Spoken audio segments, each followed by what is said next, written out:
Vous êtes sur BioNews Télévision, la télévision autrement.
Mes chers compatriotes, le 30 juin de chaque année est un moment légitime pour nous tous de célébrer l'accession de notre pays à la souveraineté nationale et internationale.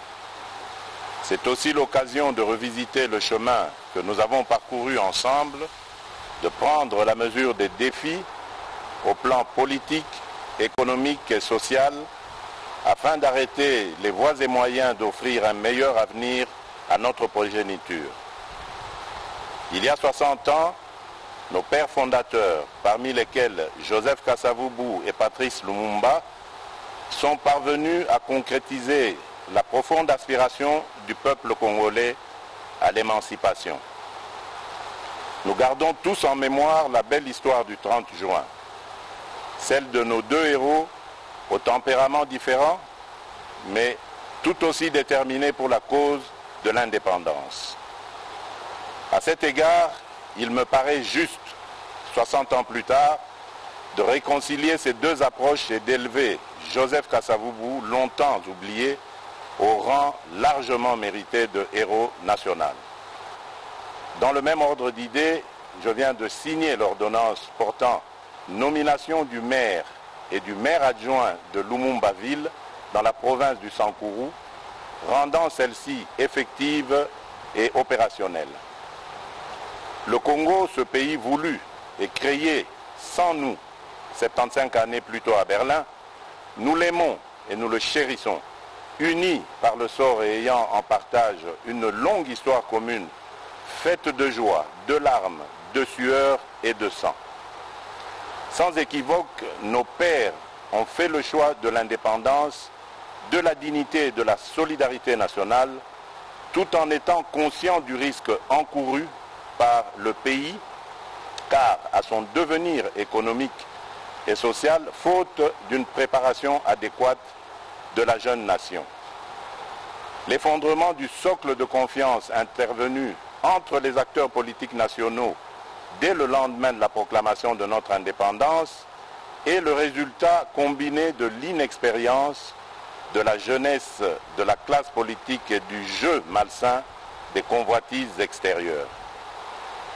Ce départ raté a conduit notre pays, un pays aux promesses pourtant exceptionnelles, dans une descente aux enfers qui a pu paraître interminable et qui n'a épargné aucun secteur de la vie nationale. Déjà avant l'indépendance, dans son discours visionnaire d'Accra en décembre 1958, Patrice Lumumba nous invitait à nous opposer de toutes nos forces à la balkanisation du territoire national sous quelque prétexte que ce soit. Effectivement, comme un serpent de mer, la menace de la balkanisation aura traversé l'histoire de ces 60 dernières années, la rendant tumultueuse et trouble sous l'instigation de puissances extérieures en complicité avec des enfants du pays et des pays voisins. Loin de briser notre volonté de vivre ensemble, je voudrais que les menaces contre notre pays raffermissent les liens historiques et le sentiment patriotique qui font de nous les fils et les filles de la grande nation congolaise au cœur de l'Afrique. Très chers compatriotes, au combat pour l'indépendance s'est substitué un combat pour la démocratie, les libertés fondamentales et le progrès social, comme si, après l'indépendance, le peuple du Congo avait troqué une soumission externe contre une soumission interne. 60 ans durant, malgré les vicissitudes et leur cortège de conséquences douloureuses, notre patrie est restée une et indivisible. Je sais gré à toutes les filles et à tous les fils de la République qui ont lutté jusqu'au sacrifice suprême dans leur détermination à préserver l'intégrité de notre territoire, l'unité nationale et les droits humains. Je n'oublie personne. Je pense à nos vaillants officiers et soldats qui travaillent nuit et jour dans des conditions extrêmement difficiles.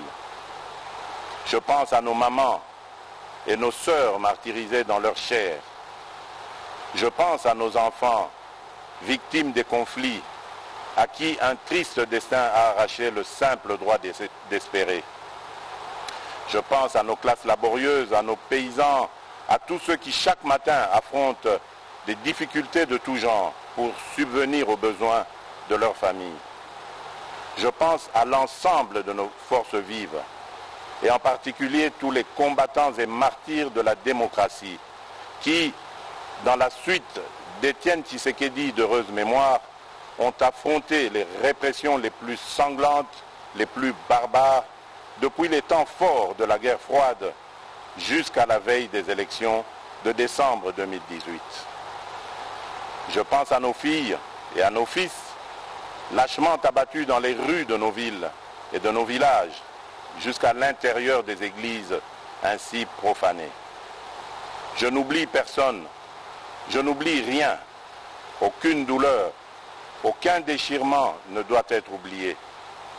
Au nom de l'ensemble du peuple congolais, je m'incline une fois de plus devant leur bravoure. Leur héroïsme nous a permis de franchir une étape importante dans notre marche vers l'instauration d'une nation respectueuse de la personne humaine et du caractère sacré de la vie. Mes très chers compatriotes, à vous tous, mes amis, qui avez lutté sans relâche à nos côtés, je vous demande de faire de ce 30 juin 1960 une date illustre que vous garderez ineffaçablement gravée dans vos cœurs. Une date dont vous enseignerez avec fierté la signification à vos enfants pour que ceux-ci, à leur tour, fassent connaître à leurs fils et à leurs petits-fils l'histoire glorieuse de notre lutte pour la liberté. Cet appel prophétique lancé par Patrice Emery Lumumba le 30 juin 1960, je vous demande de le graver indélébile dans votre conscience, car plus que jamais, il demeure d'actualité. Dans sa longue quête pour la démocratie et l'état de droit, notre peuple a enduré les pires atrocités, crimes contre l'humanité et pillage de ses ressources.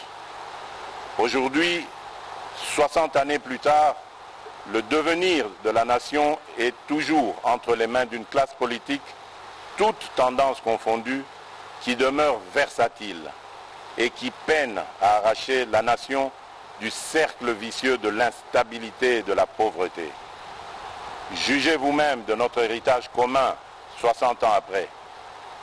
Alors que le revenu moyen par habitant était de 1000 $ américains en 1960, il est estimé à 400 $ américains aujourd'hui, en termes constants. Autrement dit, le Congolais moyen a perdu 60% de sa richesse au cours des 60 dernières années.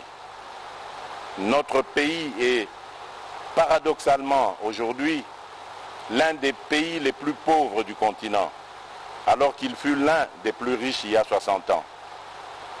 Notre réseau routier ne représente plus que 10% de ce qu'il était en 1960 et le réseau ferroviaire que 20%. Mes chers compatriotes, au lendemain de mon accession à la magistrature suprême, me conformant à mes obligations constitutionnelles et m'acquittant de mon devoir de redevabilité, j'ai prononcé le 13 décembre 2019 un discours sur l'état de la nation devant les chambres du Parlement réunies en congrès.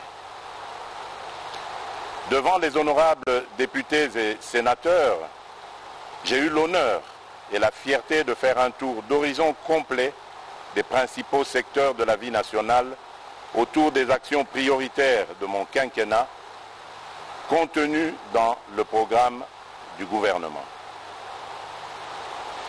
Il s'agit sur le plan politique du rétablissement de la paix et de l'instauration d'un État de droit. Sur le plan social, il y a notamment la gratuité de l'enseignement, la couverture sanitaire universelle et les logements sociaux. Sur le plan économique, la priorité a été donnée à l'accès à l'électricité et à l'eau potable, aux infrastructures et à la transformation structurelle de l'économie par sa diversification. Mes chers compatriotes, au moment où nous célébrons le 60e anniversaire de notre indépendance, je note que des pas importants ont été franchis. À l'est du pays, au nord et au sud Kivu, les groupes armés locaux et étrangers ont subi ces derniers mois une forte pression et enregistré de lourdes pertes. Plusieurs combattants issus de leur rang ont été soit capturés, soit démobilisés ou arrêtés, soit rapatriés dans leur pays d'origine. Les ADF sont à ce jour nettement affaiblis et délogés de tous leurs sanctuaires dans le territoire de Béni. L'armée réussit à déjouer plusieurs attaques terroristes de cette force du mal qui, de manière très isolée, mène des attaques ciblées contre les populations civiles. Je salue les efforts de nos officiers et de nos troupes sur le terrain et ma détermination d'en finir reste vive. En Ituri, le FRPI est engagé dans le processus de désarmement, de mobilisation et de réinsertion en cours de mise en œuvre. Ceci après la signature d'un accord de paix avec le gouvernement. Dans l'ensemble, des mesures non militaires sont davantage requises pour une meilleure mobilisation des communautés locales dans la lutte contre les forces négatives.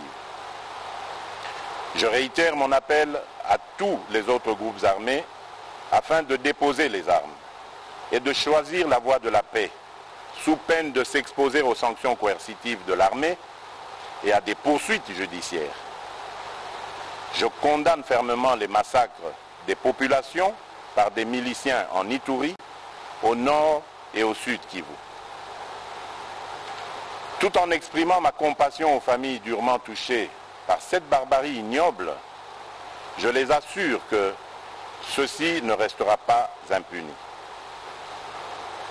Chers compatriotes, comme je m'y étais engagé, l'établissement d'un État de droit est en marche dans notre pays. Le citoyen congolais a retrouvé la pleine jouissance de ses libertés fondamentales, de manifester, de résider dans son pays, de ne pas être arrêté pour des raisons politiques. La justice recouvre peu à peu son indépendance. Les avancées enregistrées l'ont été au prix de sacrifices extrêmes. Elles ne peuvent être annihilées par des manœuvres d'arrière-garde qui s'observent chez certains de vouloir légiférer pour déposséder le Conseil supérieur de la magistrature du pouvoir judiciaire qu'il détient pourtant par la Constitution. Point n'est besoin de vous rappeler que la justice élève une nation. La justice est pour un état de droit ce que le sang est pour le corps humain. Voilà pourquoi j'estime que les réformes dans ce secteur doivent être dictées non pas par le souci de s'assurer une protection d'une personne ou d'un groupe de personnes, mais plutôt par le souci d'apporter plus d'efficacité et d'efficience au fonctionnement de la justice. En considération de ces éléments, je n'accepterai sous aucun prétexte des réformes dans ce secteur qui, par leur nature et contenu, viendraient porter atteinte à des principes fondamentaux régissant la justice telle que prévue dans notre Constitution, notamment l'indépendance du pouvoir judiciaire, du pouvoir législatif et du pouvoir exécutif, le pouvoir régalien de nomination des magistrats, la gestion du pouvoir judiciaire confiée au Conseil supérieur de la magistrature et bien d'autres. Je m'étais également engagé à rendre l'enseignement de base obligatoire et gratuit pour tous. À ce jour, fréquenter l'école est devenu une réalité pour nos enfants, quelles que soient leurs conditions sociales. En effet, jusqu'à la rentrée de 2019, notre pays était l'un des derniers au monde où l'école primaire était encore payante. Les parents finançaient les 2/3 des coûts de scolarité et 4 millions d'enfants n'étaient pas scolarisés en 2018 parce que les parents devaient choisir entre les nourrir ou les faire étudier. Depuis que nous avons lancé cette grande réforme pour la gratuité, 2,5 millions d'enfants supplémentaires ont pu retrouver le chemin de l'école. Cependant, cet engouement salutaire met en exergue 2 autres importants défis que nous devons relever. Celui des infrastructures d'accueil et celui de la qualité de l'enseignement. Quelles qu'en soient les difficultés, nous sommes sur la bonne voie et nous restons déterminés. Nous pouvons nous réjouir de bénéficier du concours sans précédent de la solidarité internationale pour la prise en charge de cette réforme dont le coût est supérieur à $1 milliard par an. Mais il nous faudra davantage mobiliser nos ressources internes à travers l'impôt pour soutenir à long terme l'éducation de nos enfants. Il s'agit d'une responsabilité collective et prioritaire qui doit interpeller chaque citoyen. J'ai également pris l'engagement de mettre un terme à l'impunité pour donner un sens à la lutte contre la corruption et les antivaleurs, car celles-ci sont à la base de presque tous les maux dans les différents secteurs de la vie nationale. Quelques mois après mon avènement, des ministres du gouvernement central et des ministres provinciaux ont été suspendus de leurs fonctions, déférés devant la justice et condamnés pour des faits de corruption et d'abus d'autorité. Aussi, ai-je à cet égard créé par ordonnance datée du 28 mars dernier une agence de prévention et de lutte contre la corruption, en abrégé APLC, qui a pour mission de prévenir et de lutter contre la corruption qui gangrène le pays en amont de l'action des institutions judiciaires. Sur le plan économique, j'ai fait de l'accès à l'électricité une priorité. Plusieurs projets publics et privés sont en cours de démarrage, notamment une centrale solaire de 1000 MW à Kinshasa et d'autres à l'intérieur du pays. En outre, au-delà des conférences et débats publics sur la question, le méga-projet du Grand Tinga est au cœur des transactions susceptibles de lui donner un coup d'accélérateur inespéré. Mes chers compatriotes, le courage, disait Jaurès, c'est d'aller à l'idéal et de comprendre le réel. Notre pays a failli à son devoir de donner à la jeunesse une perspective crédible, autre que de vouloir s'agglutiner au sein des institutions politiques et publiques, comme si leur avenir n'existait qu'en faisant de la politique. En 60 années, nous avons progressivement laissé notre classe politique se transformer en une sorte de mafia. Et nous en avons fait le principal modèle de réussite pour cette jeunesse. Il est temps de changer de paradigme et de créer les conditions qui permettront à nos jeunes de devenir les principaux créateurs de richesses dans notre pays. Cette jeunesse talentueuse, pleine d'énergie et avide de savoir, pour laquelle nous avons engagé le pays dans la transformation digitale à travers l'ambitieux plan national du numérique Horizon 2025. Depuis l'indépendance jusqu'à ce jour, notre pratique de la politique a eu pour principal effet de diluer l'efficacité, de diluer les responsabilités et au final de desservir au lieu de servir. La lutte contre l'impunité, contre la corruption et les antivaleurs constituent les éléments centraux de ma stratégie, sans lesquels tout réel espoir de changement est impossible.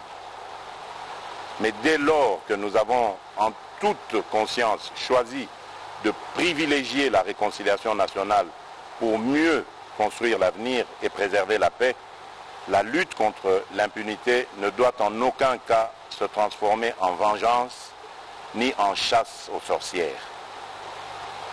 De même, aucune réconciliation crédible ne peut être envisagée si nous continuons avec les pratiques anciennes de la corruption, de la ruse et du crime. L'engagement que j'ai pris devant vous, devant ma conscience et devant Dieu, c'est de donner la chance à tous les Congolais, sans l'avenir, en toute liberté et en toute quiétude, mais sur de nouvelles bases morales. En aucun cas, cet engagement ne peut signifier la poursuite de l'impunité. M'inspirant des Saintes Écritures, mon objectif n'est pas de voir les méchants périr, mais plutôt qu'ils changent, qu'ils soient sauvés et que le pays tout entier s'en réjouisse. À défaut, ils s'exposeront à la rigueur de la loi. Celle-ci étant faite pour révéler la faute, j'accorde à la restauration de l'état de droit la première des priorités dans mon combat pour l'édification d'un nouveau Congo. J'ai entendu certains parler avec ironie ou crainte de la République des juges.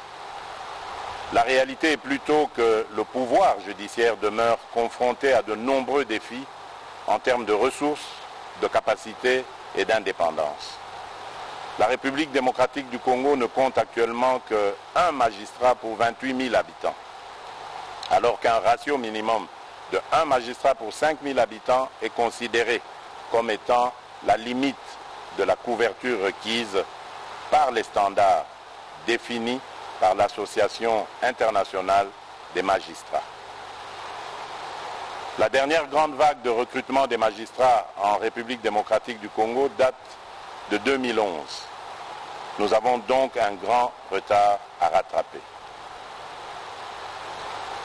Mes chers compatriotes, j'ai à cœur l'ensemble de vos aspirations pour un Congo meilleur, un Congo paisible, plus juste et plus équitable.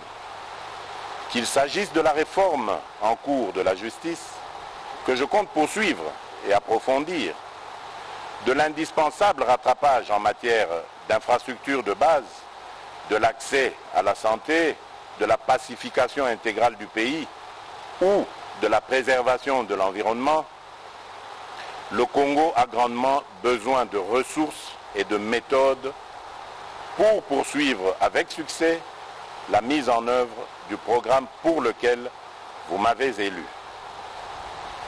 Je souhaite que l'expérience douloureuse révélée au cours du procès en rapport avec le programme des 100 jours tourne définitivement la page de la longue série de projets et programmes qui, à travers l'histoire de notre pays, ont donné lieu à d'importants coulages des ressources publiques en toute impunité.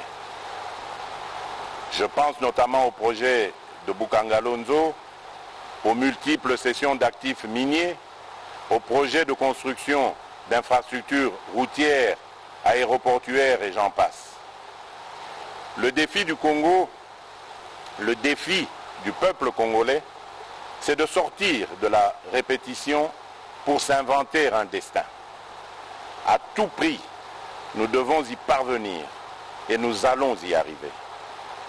J'appelle le gouvernement de la République à engager des réformes sur l'ensemble de la chaîne de la dépense, afin que nos ressources publiques soient désormais mieux préservées et mieux utilisées.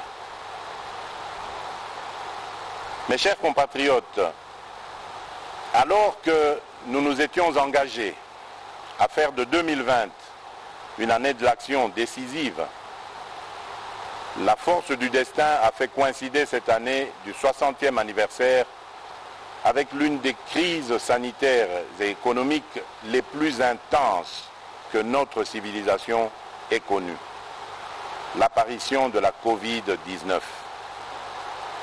Cette crise est également un rappel à l'humilité que nous devons adopter face à l'accélération imprévue du mouvement de l'histoire.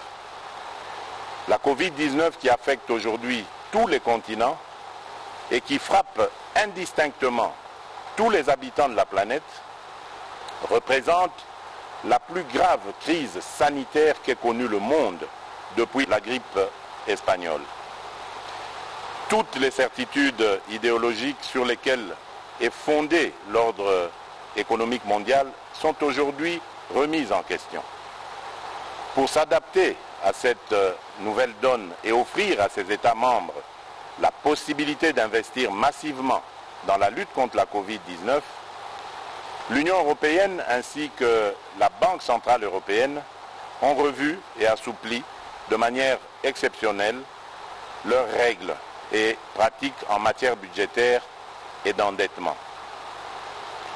Lorsque notre pays a été frappé à son tour par cette pandémie de Covid-19, j'ai, dans mes messages des 18 et 24 mars 2020, annoncé les mesures de prévention et de protection contre ce virus, en même temps que j'ai déclaré l'état d'urgence conformément aux dispositions pertinentes des articles 85, 144 et 145 de notre Constitution. La pandémie du coronavirus nous a une fois de plus rappelé à quel point nous étions dépendants de l'extérieur et combien nous pouvions être vulnérables à cause d'un système de santé déficient. Et pour atténuer les impacts immédiats de la Covid-19 dans notre pays, j'ai immédiatement engagé le gouvernement à prendre des mesures pour assurer la prise en charge sanitaire des personnes affectées par la pandémie ainsi que pour garantir la continuité de l'approvisionnement du pays en denrées de première nécessité. L'ensemble de ces dispositions ont permis de réduire très sensiblement le taux de létalité de la pandémie dans notre pays. Celui-ci est passé de 10% de décès dans les premiers jours à moins de 2,5% actuellement. Au niveau économique, la pandémie nous a rappelé l'excessive dépendance du pays vis-à-vis de l'extérieur. Ainsi, quelques grands projets agricoles ont été initiés pour renforcer notre autosuffisance alimentaire. 33 000 hectares à travers le pays ont été affectés aux cultures vivrières et commencent à produire leurs premiers résultats, dont 3 000 tonnes de riz à Kimpese, 4 000 tonnes de paddy à Nkuni. Nous attendons de récolter et transformer bientôt le manioc planté sur 800 hectares à Wangata. Afin de consolider cet élan sur les plans sanitaires et économiques, j'ai lancé le 18 juin 2020 un programme multisectoriel d'urgence dont le coût est estimé à 2,6 milliards de dollars américains. Il va sans dire que dans ce contexte de crise, il est également urgent de procéder à des économies partout où nous pouvons en réaliser, en commençant par les institutions politiques, afin de dégager des marges de manœuvre budgétaires supplémentaires pour assurer les dépenses sociales en faveur des catégories les plus fragiles. Mes chers compatriotes, à sa création, en marge de la conférence de Berlin en 1885, notre pays a été baptisé État indépendant du Congo. Loin de pouvoir caractériser la souveraineté des peuples qui y habitaient et qui venaient d'être soumis à un régime de colonisation, cette dénomination a symbolisé la volonté de son propriétaire d'alors, le monarque belge Léopold II, de transformer notre pays naissant en zone de libre-échange économique au profit des puissances occidentales de l'époque. C'est ainsi que notre pays a toujours été un centre d'enjeux planétaires qui le dépasse, au point que c'en est devenu son ADN, la source de ses joies et de ses peines. C'est pourquoi, tirant les leçons de l'histoire, j'ai résolument engagé la République dans la voie de l'ouverture internationale, dans l'unique but de préserver les intérêts supérieurs de mon pays et de mon peuple. C'est dans ce contexte que j'estime nécessaire que notre histoire commune avec la Belgique et son peuple soit racontée à nos enfants en République démocratique du Congo ainsi qu'en Belgique sur la base d'un travail scientifique réalisé par les historiens des deux pays. Mais le plus important pour l'avenir, c'est de bâtir des relations harmonieuses avec la Belgique, parce qu'au-delà des stigmates de l'histoire, les deux peuples ont su construire une relation forte que j'ai pu vivre personnellement lors de mon exil en Belgique, mon autre Congo. C'est ainsi que, n'eût été la pandémie de la Covid-19, j'avais prévu de commémorer les 60 ans de notre indépendance ici à Kinshasa, avec comme invité spécial le roi Philippe de Belgique, qui, tout comme moi, cherche à renforcer les liens entre nos deux pays sans renier notre passé commun, mais dans l'objectif de préparer un avenir radieux et harmonieux au profit de nos deux peuples. J'ai parcouru le monde durant ces 17 derniers mois pour porter mon message, que dis-je, notre message, celui de l'aspiration du peuple congolais à la paix, une paix sincère et durable avec tous, dans le cadre d'une coopération économique fondée sur des intérêts mutuels bien compris. J'ai reçu partout un accueil enthousiaste, parfois au-delà de mes attentes. Et la voix de la République démocratique du Congo dans le concert des nations compte désormais plus qu'avant. Notre pays, naguère victime de guerres d'agression, assure désormais des médiations de paix et offre ses bons offices, notamment entre l'Égypte et l'Éthiopie, en rapport avec le différend relatif aux eaux du bassin du Nil, ou encore aux côtés de l'Angola pour la recherche de la paix entre le Rwanda et l'Ouganda dans l'intérêt de la paix dans l'ensemble de la sous-région des Grands Lacs.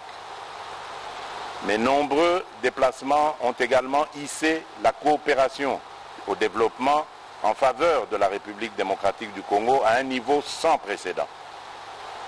Rien que pour la Banque mondiale et le Fonds monétaire international, depuis février 2019 jusqu'à ce jour, notre pays a mobilisé plus de 3,4 milliards de dollars en dons et en prêts approuvés par ces deux institutions, desquels environ 1 milliard ont déjà été décaissés. Au niveau bilatéral, les nouveaux engagements financiers générés en faveur du Congo à la suite de cette intense activité diplomatique dépassent le milliard de dollars, dont plus de 600 millions rien que pour les États-Unis d'Amérique, pays avec lequel nous avons établi une relation privilégiée et stratégique. J'ai cependant constaté que les flux d'aide publique approuvés en faveur de la République démocratique du Congo tardent souvent à être décaissés, parfois jusqu'à 11 mois de retard, à cause des pesanteurs inexplicables, voire inacceptables, liées aux formalités administratives et législatives de mise en vigueur des différents accords de dons ou de prêts. L'urgence de nos défis économiques et humains ne peut continuer de s'accommoder de tels atermoiements funestes. Mes chers compatriotes,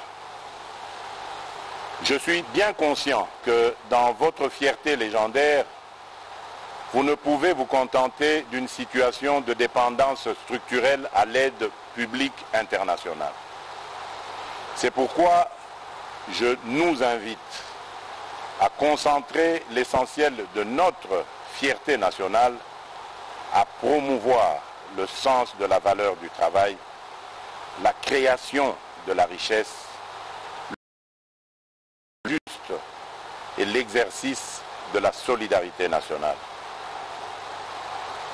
Mes très chers compatriotes, alors que l'œuvre du redressement de notre pays postule le rassemblement de toute la nation autour de l'essentiel, nous devons affronter en même temps les contingences imposées par cette expérience inédite de coalition politique formant la majorité. Il est important que cette expérience inédite et sensible, mais que nous voulons salutaire, ne conduise à aggraver les problèmes de notre société en créant ou en renforçant l'hostilité mutuelle et la méfiance. Comme il y a 60 ans, étrange répétition de l'histoire, et un président de la République qui viennent de composantes politiques différentes, jadis en opposition frontale. N'est-ce pas un sort de l'histoire afin que nous réparions le péché originel qui a entraîné notre pays dans une succession de crises?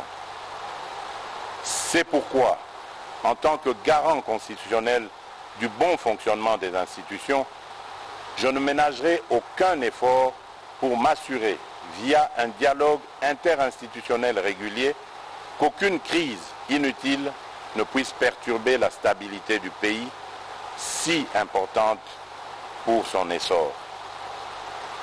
Permettez-moi néanmoins de saisir cette occasion symbolique de commémoration de l'indépendance pour réaffirmer qu'aucune majorité politique ou parlementaire, d'où qu'elle vienne, ne peut outrepasser les principes fondateurs de la République qui sont à la base du pacte social tel que consacré dans la Constitution du 18 février 2006, à savoir un État de droit indépendant, souverain, uni et indivisible, social, démocratique et laïque. Mes chers compatriotes, j'observe souvent la ferveur avec laquelle nombre de mes concitoyens s'indignent lorsqu'il est porté atteinte aux droits et libertés des personnes de couleur sous d'autres cieux, notamment dans les vieilles démocraties. Mais comment comprendre que ces mêmes concitoyens se retrouvent parfois parmi ceux qui attisent le plus le tribalisme et la haine lorsqu'il s'agit de la vie de nos compatriotes? Je combattrai avec la dernière énergie la résurgence de ces fléaux qui pourraient menacer le vouloir vivre collectif si chèrement acquis. Mes très chers compatriotes, qu'est-ce que 60 ans dans la vie de notre nation? Molière nous rappelle à juste titre que 60 ans, c'est la fleur de l'âge. qui nous fait entrer maintenant dans la belle saison. Soyons tous interpellés par les défis majeurs auxquels notre pays est toujours confronté, notamment celui de la maximisation des recettes publiques. Pour assurer la réussite du programme du gouvernement, je n'ai cessé d'exhorter ses membres et mes concitoyens à œuvrer à la restauration de l'état de droit, afin d'accélérer les flux d'investissement privés, qu'ils soient internes ou externes, ainsi que pour maximiser la mobilisation des recettes fiscales, pierre angulaire des ressources publiques. Très chers compatriotes, fonder un État moderne, un État normal, et vaincre la pauvreté décrétée cause nationale constitue toujours la pierre angulaire de ma vision pour notre pays. Sur ce chemin encore parsemé d'embûches et d'obstacles, je ressens toujours au plus profond de moi la force et la détermination de mes compatriotes quand dans un écho grandissant et permanent, ils ne cessent de me rappeler leur leitmotiv, à savoir le peuple d'abord. Oui, le peuple d'abord est la boussole de notre action et la mesure de notre détermination. C'est vous dire que l'intérêt du peuple congolais constitue et constituera toujours le fil conducteur de toutes les réformes que j'entends voir le gouvernement de la République accomplir tout au long de mon mandat. À 60 ans, on n'a plus d'excuses. À 60 ans, on ne commet plus les mêmes erreurs. À 60 ans, on sort des discours creux et répétitifs et on prêche la sagesse et la droiture par l'exemple. À 60 ans, on pense à l'héritage et aux valeurs à léguer aux générations futures. Il est temps que nos ambitions personnelles viennent en dernier lieu et que les ambitions de notre pays soient notre priorité. Très chers compatriotes, c'est pour vous, avec vous et dans votre intérêt que nous allons réussir le mandat que vous m'avez confié. Bonne fête de l'indépendance à toutes et à tous. Vive la nation congolaise unie et forte. Que Dieu bénisse la République démocratique du Congo. Je vous remercie. Vous êtes sur BioNews Télévision, la télévision autrement.